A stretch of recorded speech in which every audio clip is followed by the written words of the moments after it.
بحالي فحالكم. انا براسي ما فهمت زعما علاش الناس شنو باغيين مني، علاش كيأذيوني. انا راه كتجيني حاجه عبيطه نشد ونهز التليفون وندير ستوري ونبقى نقول لكم هادشي هذا، وماشي اول مره غادي توصلنا هادشي، وماشي ليا بوحدي. خصكم تفهموا بلي هادشي ما طراش ليا بوحدي، هادشي طرا للناس معايا. نفس المشكل، ماشي اول مره كتوصلنا تصويره فحال هكا. ما عمرني التجأت زعما ندير ستوري، ولكن هادشي خصو زعما خصني نعاودو ليكم، خصني نقول لكم شنو راه واقع لي في حياتي.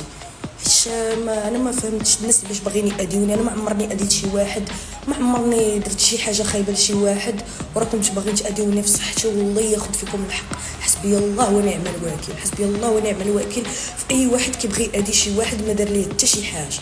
زعما راه كنهضر معاكم وعيني مغرغرين في لي فيديو. ما كيكفيش هادشي، هاد بنادم خصو فريمون يحقد عليك ويأذيك في صحتك. هاد الايامات السيمانه هادي كامله دازت لي حياتي مرونه، حياتي ترونات، صحتي ما بقيتش كنحس بها مزيان، حالتي انايا مع راسي مع الناس اللي دايرين بيا ما بقيتش كنحس براسي مزيان. زعما اش غنقول لكم، الله ياخذ فيكم الحق. انا ما عمرني بغيت نأذي شي واحد، ما عمرني اذيت شي واحد، وزعما هاد الانسان اللي دار لي هاد الشيء نهار غادي نعرف شكون هو. والله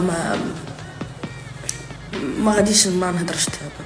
زعما راه اي واحد غادي يطرالو هادشي راه عارف شنو غادي يقدر يدير لديك الانسان اللي دار له هادشي هذا. هادشي نقدر نقول.